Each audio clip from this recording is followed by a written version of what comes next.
دیکھیں ایک مسئلہ خوب اچھی طرح سے سمجھیں. قصائی حضرات جانور ذبح سنت کے مطابق آج کل نہیں کرتے.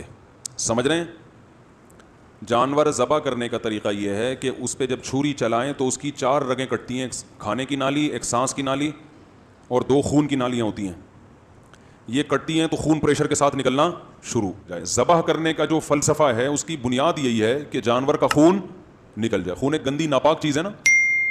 قصائیوں کے پاس ٹائم کم ہوتا ہے تو وہی حساب قصائی بھی کرتے ہیں جانوروں کے ساتھ. ان کے پاس بھی ٹائم نہیں ہوتا کہ جانور تڑپے اس کا خون نکلے. یہ جلدی ٹھنڈا کرنے کے لیے اس کے حرام مغز میں چاقو مارتے ہیں.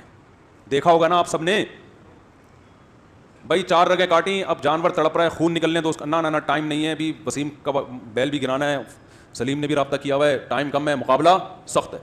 تو فوراً کیا کرتے ہیں, اس کے آپ نے دیکھا ہوگا چاقو اندر مارتے ہیں. اس سے جانور کو تکلیف بھی بہت ہوتی ہے اور جانور جلدی ٹھنڈا ہو جاتا ہے. تو شریعت نے کیوں کہا گراؤ اور باقاعدہ ذبح کرو؟ اس لیے کہ یہ 4 رگیں کٹیں گی, باقی نہ کٹیں. کیونکہ حرام مغز جب کٹ جاتا ہے نا تو جو دماغ ہے نا, دماغ اس کا وہ یہ آرڈر کرنا باڈی کو چھوڑ دیتا ہے کہ کوئی ایمرجنسی نافذ ہو گئی ہے. دیکھیں یہ جو پیچھے رگیں جا رہی ہیں نا, جو ہمارے دماغ میں پیچھے سے رگیں جا رہی ہیں, ان کا ہماری باڈی سے اور ریڑھ کی ہڈی کے ذریعے کنیکشن ہے نا پوری باڈی سے. تو جب جانور کے یہاں چھری چلتی ہے, یہ والا حصہ صحیح کام کر رہا ہے اس کا پیچھے سے, وہ سگنل دیتا ہے کہ کوئی ایمرجنسی نافذ ہو گئی ہے, کچھ غلط ہو گیا ہے, جس کے نتیجے میں باڈی کیا ہوتی ہے, تڑپتی ہے. جانور خوب ٹانگیں مارتا ہے, تڑپتا ہے وہ. تو اس تڑپنے سے ہارٹ بیٹ تیز ہوتی ہے اور بلیڈنگ اسپیڈ کے ساتھ ہوتی ہے. تو جتنی جلدی بلڈ نکلتا ہے جانور کو احساس بھی ختم ہو جاتا ہے تکلیف کا, اور ساتھ ساتھ گوشت خون سے کیا ہو جاتا ہے بھائی, پاک ہو جاتا ہے. جو غیر مسلم کھانا کھاتے ہیں نا, گوشت جو مردار کھاتے ہیں, جو جھٹکے کا گوشت, اس میں آپ گوشت پکائیں گے تو آپ کو بار بار اس میں خون نکلتا ہوا نظر آئے گا. تو خون سے پاک ہو جاتا ہے. اس میں بڑی مصلحتیں ہیں. بیماریاں ساری جانور کے بلڈ میں ہوتی ہیں تو وہ بھی نکل جاتا ہے. خون ناپاک چیز ہے, اس سے بھی آپ بچ جاتے ہیں, اور گوشت میں ذائقہ بھی پیدا ہو جاتا ہے. یہ سارے فائدے حاصل ہوتے ہیں. تو اب کیا ہے کہ جب یہ ہڈی کاٹ ڈالی, یہاں سے مسئلہ کر دیا آپ نے, تو وہ جانور ہو گیا ایک دم مردار. وہ جو سگنل جا رہے تھے نا دماغ سے اس کو کہ ایمرجنسی, وہ کنیکشن ہی کیا کر دیا, تو وہ ختم ہو گیا. تو اب وہ نہ تڑپتا ہے نہ اس کے وہ اس میں جو شریعت کا مقصد ہے وہ پورے طور پر حاصل نہیں ہوتا. تو جانور کو اگر یہاں سے کاٹا ہے حلال تو ہو جائے گا, لیکن یہ عمل کیا ہے, مکروہ ہے, ناپسندیدہ ہے. اور عام کمیلوں میں بھی نا کسائیوں کو اس کا پابند بنائیں, کیونکہ یہ بلڈ جب جانور کے گوشت میں رہتا ہے تو اسے بیماریاں بھی آتی ہیں. آپ کو پتا ہے بڑے گوشت میں جتنی بیماریاں بلڈ کی وجہ سے ہیں. میں نے ایک ڈاکٹر سے سنا کہ اگر بڑے گوشت میں بلڈ کو اچھی طرح سے نکال دیا جائے تو بڑے گوشت کی بہت ساری بیماریاں جو بڑے گوشت کی وجہ سے ہوتی ہیں ویسے ختم ہو جائیں گی.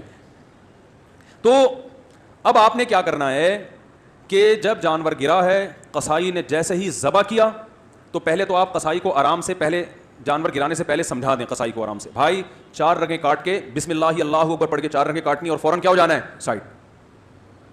ٹائم نہیں ہے تو اتنے میں دوسرا جانور گرا دو, اس کو آرام سے ٹھنڈا ہونے دو. پورے سال بقرعید کا انتظار کیا ہے تو 10 منٹ اور انتظار نہیں کر سکتے کیا؟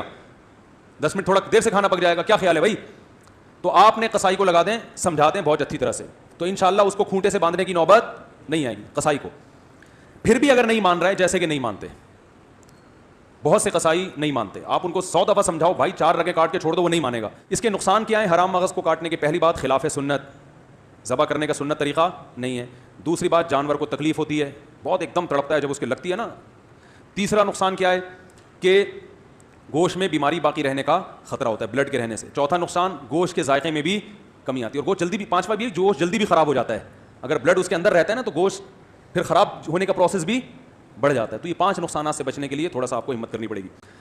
دوسری بات یہ ہے کہ جب قصائی سے جانور ذبح کروائیں تو اس بات کا اہتمام کریں کہ بہت سے غیر مسلم بھی بقرعید کے دنوں میں قصائی بنے ہوئے ہوتے ہیں. غیر مسلم کا ذبیحہ حلال نہیں ہے, یعنی اگر وہ ذبح کرے گا تو اس کا کھانا حلال نہیں ہے. کیونکہ تکبیر جان بوجھ کر اگر کسی نے چھوڑ دی تو جانور حلال نہیں ہوگا, بھولے سے چھوٹ گئی تو حلال ہے جان کر. اور تکبیر اس پر واجب ہے جو چھری چلائے گا. تو اگر 2 بندے پکڑ کے چھری چلا رہے ہیں, ایک سے چل نہیں رہی ہے, دونوں, تو دونوں پر تکبیر واجب ہے. ایک نے بھی چھوڑ دی تو جانور حلال, بولو بھائی, نہیں ہوگا. اہم ترین مسئلہ ایک یہ بھی ہے کہ جانور کے قربان ہونے کے بعد گائے میں جو شریک ہیں تو ان کا گوشت تول کے تقسیم کرنا واجب ہے, اندازے سے تقسیم جائز نہیں ہے, چاہے سب شرکا راضی ہی کیوں نہ ہو. کیونکہ گوشت سودی اموال میں سے ہے. اس میں جیسے 10 روپے کے بدلے میں آپ 11 روپے نہیں لے سکتے, تو گوشت میں ایک پاؤ ایک چھٹانک گوشت بھی دوسری طرف چلا گیا تو وہ سود کے حکم میں آ جائے گا. اس کے دلائل کسی وقت تفصیل سے بتا دوں گا, پہلے بتا بھی چکا ہوں. ابھی فی الحال اتنا ذہن میں رکھیں کہ 7 حصے جو گوشت کے کریں گے تول کے تقسیم کرنا بولو بھائی ضروری. اگر